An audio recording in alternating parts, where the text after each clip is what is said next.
First of all, welcome everybody. My name is Steven Krutzfeldt. I'm a pre-sales engineer here with CDI, and I'm going to be taking you through today's Laserfiche build-along, which will be around creating dashboards. More specifically, we're going to be creating dashboards using Laserfiche Forms. First of all, if this is your first build-along, here's what you can expect. A build-along is an interactive experience designed to guide the viewer through the creation and deployment of a common business process. If you have any questions at any time, in your floating GoToWebinar window, there should be a chat box.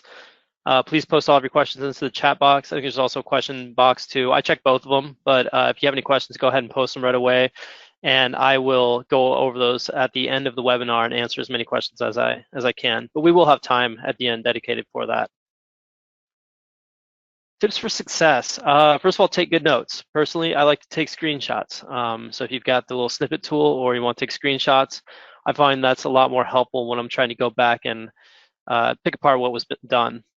Also, don't be afraid to ask questions. Like I said, post in that box. Chances are if you have a question, somebody else has the same one. We will send out a survey afterwards. I'm always looking for feedback. That can be feedback on new ideas, what we can do for webinars in the future. Maybe I'm talking too fast and going crazy, or you're hearing some crazy background noise or something. Put it in the feedback and I'll see what I can do to reduce that. And also, lastly, know that this will be recorded. We should have it up and available on the CDI YouTube channel probably by tomorrow even. It's been pretty quick turnaround on those. Also, individual sessions are available if you're looking to have some one-on-one Q&A and see how some of the topics we discussed today can be applied to your organization. Reach out to us, let us know. We'd be more than happy to meet with you. All right, so today's process, creating dashboards using forms.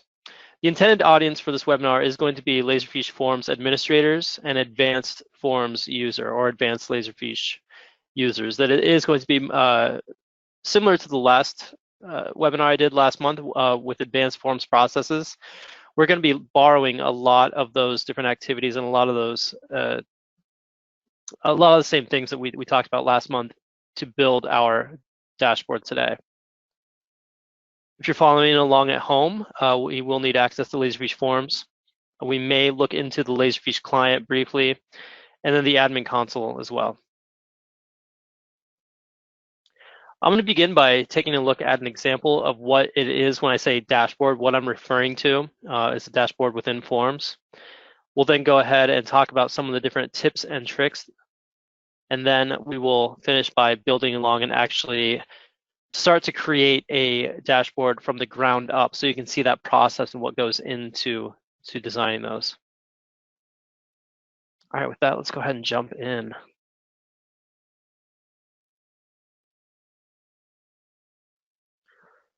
So this is one that I threw together yesterday just to kind of give you an example of what the dashboard can look like. Know, first of all, that when I'm talking about dashboard, what I'm really talking about is a landing page where you can go and have access to multiple different forms, multiple different websites. Internally at CDI, we actually use we have a company dashboard that has multiple tabs across it for different departments and different things that you would want to do as an employee. So for example, HR, if you want to request time off, there's a form for that. The form can be accessed from this dashboard. Maybe you're looking for specific documents to fill out for like maybe 401k, or you need to add a new dependent, or there's some tax documents. Having all of those documents in one place where you can find them, having links to all the different websites, whether those be knowledge bases or anything else, it's helpful to have all in one location. And so that's what I'm referring to when I say dashboard. So here you can see you can add different photos. You can add your logo, give it a nice kind of clean look and feel, break it off into different sections, and you can have the URLs embedded here, wrap text around it. So if I want to fill out expense reports, I can go in here, click on that, and it's going to automatically route me to the expense report form. We also do have the capability, if everyone is logging in with the Forms user, to auto-populate information like the name and the department, position, all of that can be auto-populated if you like it to be. Similarly, if you're looking to log into Salesforce all in one location, we can have you a link to your CRM from there. If you're looking to get into Laserfiche, I have seen people even use embedded iframes so they can navigate and actually interact with Salesforce from the form. In this case, it's just taking me directly to the Salesforce web repository. Maybe you're looking for a support site. So the idea here is that you've got all of your different resources, all of your different websites, forms process, and everything all within one page. I did go ahead and add a couple of metrics here just to show you that it is a possibility. Not as clean. I didn't spend a lot of time trying to edit it and make it look really pretty, but I did want to show that if you do want to keep track of some information on adjacent tables, maybe somebody's happening in SQL or any other external table that you have linked to Laserfiche, we can go ahead and create some logic that will basically put that into a type of chart for you. And so you can then view that in real time and start to get updates on your form as well. And this is something that I borrowed from our internal table, our internal dashboard. Something that's really helpful is just to have all those employees' emails, phone numbers, contact information, job titles, things like that, all in one place. So it's something that you can keep updated, it can pull from, so it's always up to date.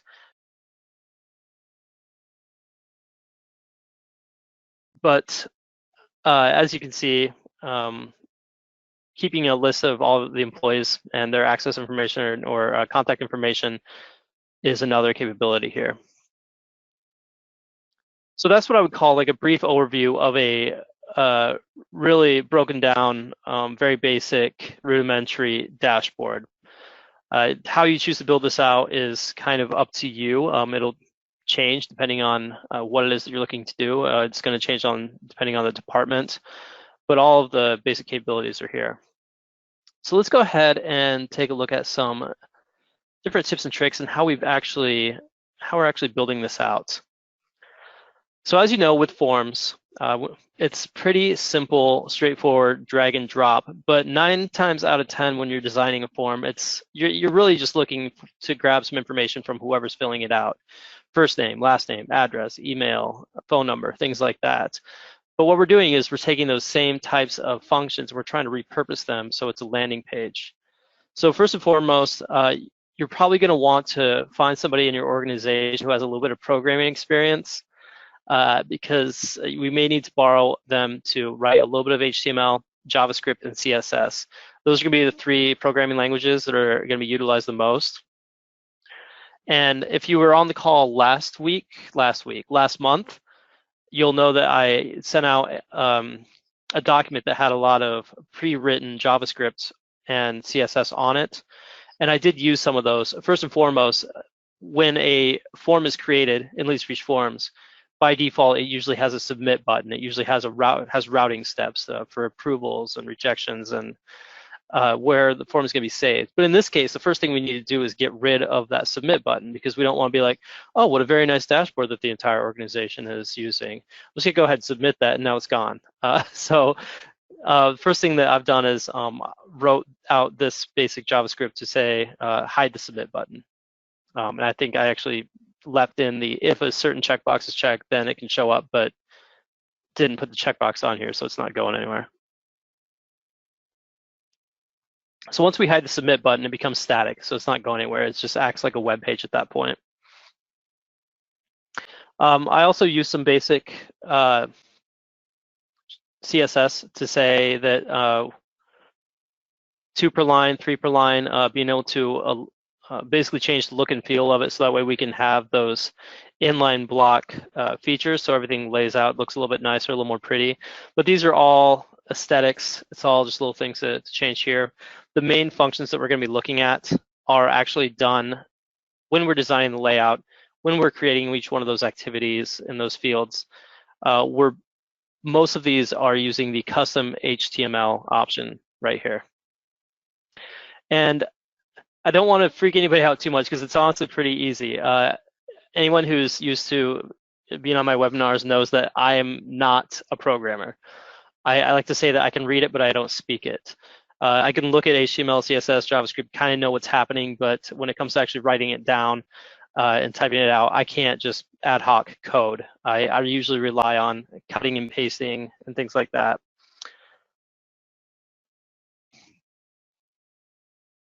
All right, so I went ahead and dragged and dropped the HTML option here, and the way it's set up, it'll say like enter the text you want to display. You'll know it's kind of nice because it has the HTML piece, and then it has the visual as well. If you know nothing about HTML, the only thing you need to know is that there's opening and closing brackets. It basically says wrap this and do some things with whatever's in between the opening and closing that look like this. The P stands for paragraph, so this is basically saying text, which is why if you write the text here like hello world, it'll wrap it so that way when you're done and you save it, it'll say hello world without the brackets. Very similarly, if we go in and edit this, we can tell it that we want to include a picture.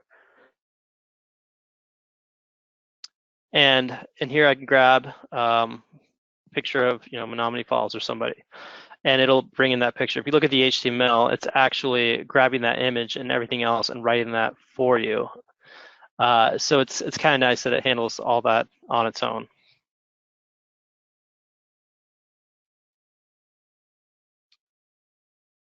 Now, if we are not interested in a picture, more or less, but rather we want to, let's go ahead and delete that and bring up a new one.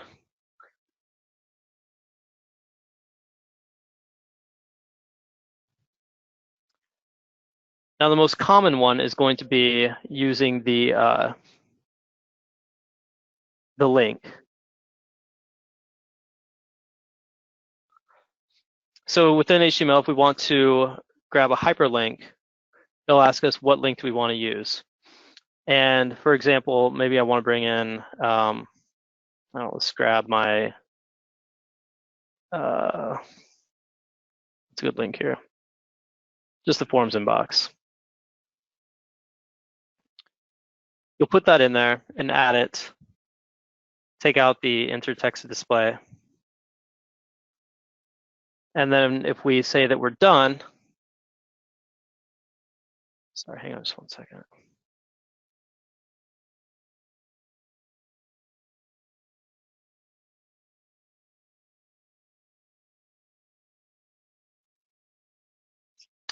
It'll just leave the link here. But if we go in and edit it, maybe you don't want the link, you actually want to say something like support or Laserfiche or inbox or something like that. What we can do is go into the HTML. You'll see that it has the paragraph opening and closing here, which means that everything in here is going to be written in that paragraph. But it also has the opening and closing A option here, which means that's what it's going to actually, what the text is going to be. So if we want the reference, the href, so that's the actual website to display, but we want it to be listed something else, we can go ahead and grab this right here, take that out, and just type inbox. That's where you would type that in, and that's how we would then see displayed just inbox. And so when we select that, it'll open up our option right here.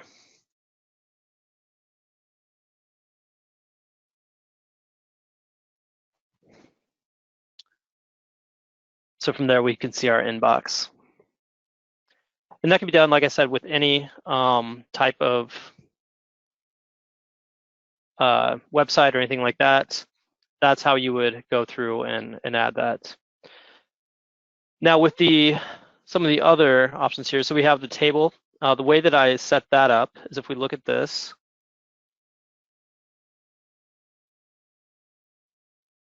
I basically said we're going to have 4 different columns. These are the types of information that I want about my employee list. I want to have the employee name, their job title, phone, email, etc. It's going to be just a single line. You can change how large each one is. And you also want to make sure that you append the rows to the rows populated by the data source. So that's step 1, is setting up what you want your table to look like. Now, in order to make it so it's actually populating from another external table, wherever you're maintaining your employee information, preferably SQL. SQL's the easiest. We can go into administration. So I'm going to the drop down here, forms, administration.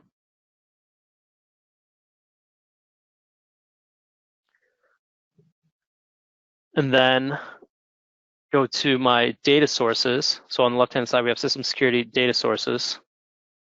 And you'll have to register the SQL database here.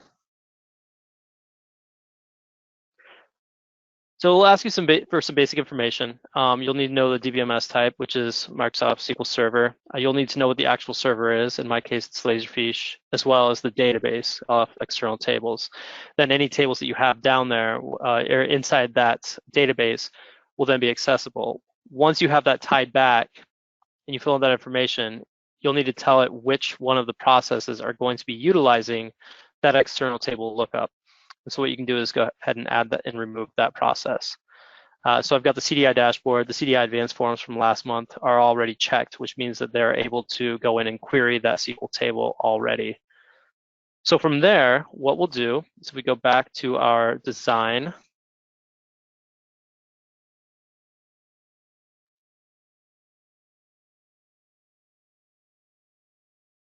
Open up our dashboard. We're working with the form itself, not the process diagram. Okay, so there's two different types of rules up here. One is the lookup rules and one is the field rules. Field rules say when this radio button or this checkbox is checked or this option is selected, show these fields or show these other options. Lookup rules is where you actually tell it to go into an external table that's been registered and look up some of that information. So step one, register the table by using administration, external table lookups. Then go to lookup rules. And we'll give this a chance to load too. Sorry, everything just seemed to slow down all of a sudden.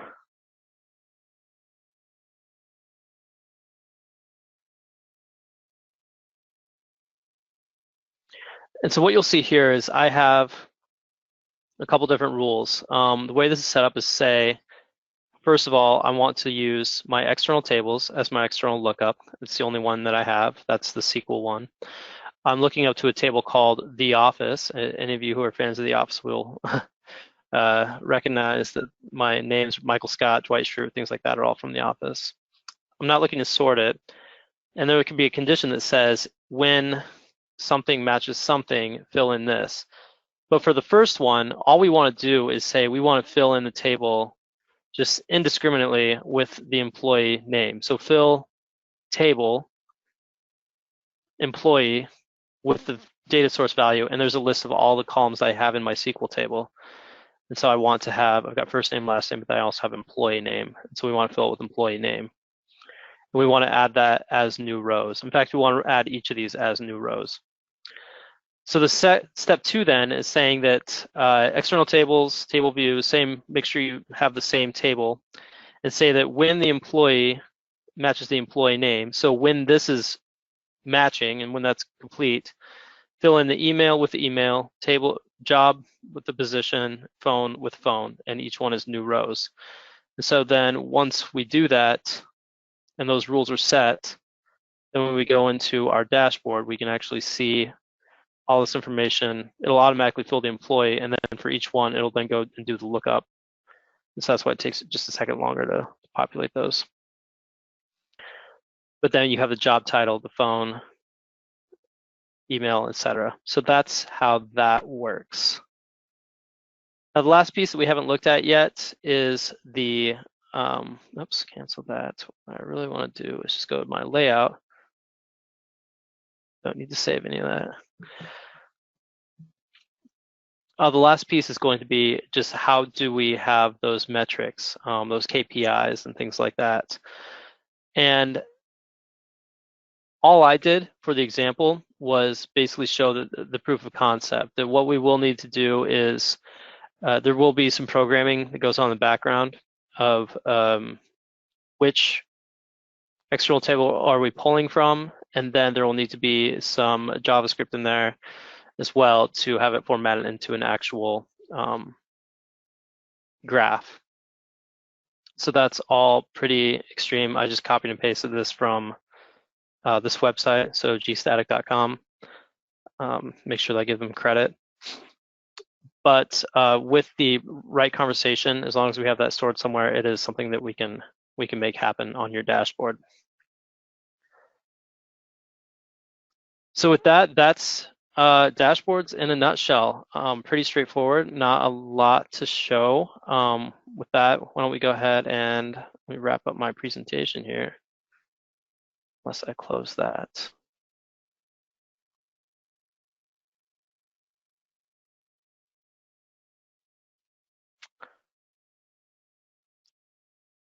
Let's go ahead and open it up for questions. And also, please note once again that this was recorded. So if you want to go back, watch a little bit slower, it'll be accessible from our YouTube channel probably sometime by tomorrow.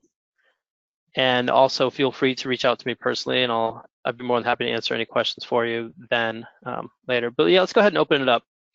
What questions do we have? Okay, so is a dashboard an option for a place to hold all of my Laserfiche forms? And viewable by anyone. So good question. The dashboard, like anything else, can be set to be viewable by as many or as few individuals as you want. That security settings are something that can be set per form, so it will behave the same way that way. But yeah, in short, yes, it's a place where you can hold all of your Laserfiche forms all in one place and kind of sort them and filter them. That's more or less how we do it. Here at CDI, we're resellers of Laserfiche, so obviously we drink the Kool-Aid here. We have a lot of, probably over 100 forms that we use on any given day, and many of them are all available at that employee dashboard, so we can easily access them and open them up, each one with their own rules. So yeah, that's a good way to think of it. All right, can I create a dashboard if I only have access to designing and editing existing forms? I think preferably you would want to have administrative rights that if you were to try to, although it doesn't seem like if you have the ability to edit an existing form, you should also have the ability to create new forms, I would think. Now, if that's the case that you don't, then hypothetically you could still edit the form to become a dashboard. You would just have to, once again, step one, remove that submit button, make sure that it's not going anywhere, make it publicly available, publishing it, and then sharing out that URL. But as long as you can add the features that we looked at, adding those HTML activities, adding those different fields, then yes, you could edit an existing form and repurpose it as a dashboard, yes.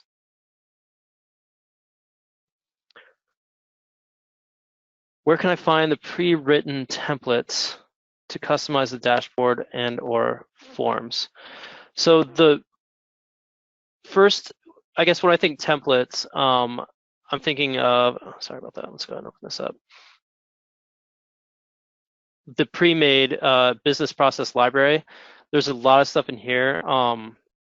There was a Word doc that I sent out, and I'll go ahead and work with my marketing team to try and figure out how to send that out to you. Otherwise, I might just be able to pull it out of my Word docs.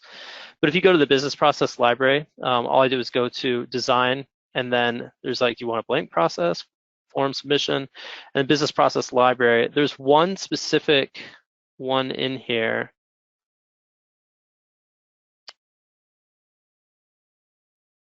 Where is it? Design patterns, maybe. Yeah, so if you go to design patterns, there's the CSS, JavaScript, and formulate examples. And this thing's pretty great. It already has a lot of the different CSS and JavaScript that you would ever want to use already baked into it. It gives you the examples of each one. I might have it downloaded already, and I'll give you a snapshot of it, show you what it looks like.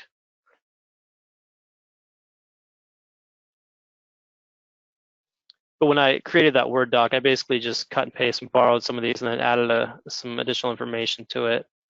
I'll try and find that and get that to you also, but this would be a good start because this is accessible to anybody who has forms. This is just standard out of the box feature.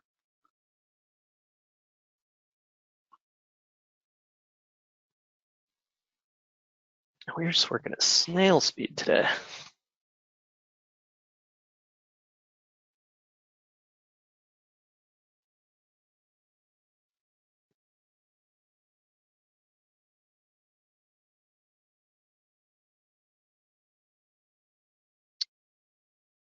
Oh, here we go. CSS, JavaScript, formula examples. So what's cool about this is you all have access to it. So you just download it, import it, and it's all ready to go.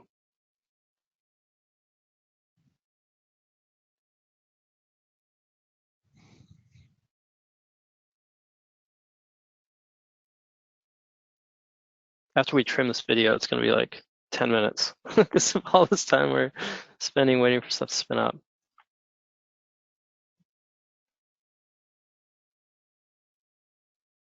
Okay. You all know about the preview, right? The little eyeball so you can see what it looks like. Super handy. I use that thing all the time. I might start doing these webinars from a different server. This is how it's going to go. Tell you what, while that loads, so Priscilla, can you maybe okay, so yeah, when you registered, you did have your email in here. I'll go ahead and make sure that I send you that Word doc, so that way you have that as well. But do know that there is the option also with that CSS JavaScript forms example here. Here we go. Okay, so this will show you how you can have different colors for everything. How you can build in different formulas, so it's going to multiply for you. Adding rows, change the table background. Label backgrounds. And then, yeah, it shows you how you can basically have billing the same as shipping. I went over a lot of this in my last webinar, so I'd also encourage you to go back and see YouTube and watch that video as well. But what's nice about this is if you want to see what the code looks like, there's the option to display code. And so then you can just copy and paste that JavaScript into your own forms. And I go through that in my last webinar of how, like, where to actually put that JavaScript. Because, like, yeah, now that you have the code, great. Where does it go? And then also, how do I tailor it to my own form? And so I go through a lot of that as well. But if you want to have one place where a lot of those different features are all in one place, this is a good start. This is kind of where I pulled from. And then Priscilla, I'll go ahead and send you that document as well, the one I keep talking about. All right, so just to confirm, I would create a dashboard like I would create a new form and then link in each of the published Laserfiche forms I create so they're in fact accessible in one place using a link to the dashboard form. Exactly, that's it in a nutshell. It's just a form with lots of links to embedded forms all within it. It's the same thing as setting up a website, but without having to register a domain, it's only going to be accessible to people internally if you don't make it public. But exactly, you just have a list of the different other forms and links to them. You got it.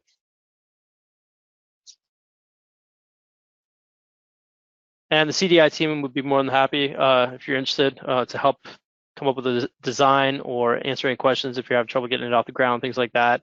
Our team is we're all experts at stuff like this, so we'd be more than happy to work with you. Good questions, guys. Anything else? Any other questions before we jump off and call it a day? Okay, well, with that, I will go ahead and call it. Thank you, everybody, so much for joining. This will be up and available on YouTube by tomorrow. Join us next month. I'm I don't have in front of me what we're going to be covering, but I'm sure it's going to be something super exciting and informative. All right, thanks again, everybody. Bye.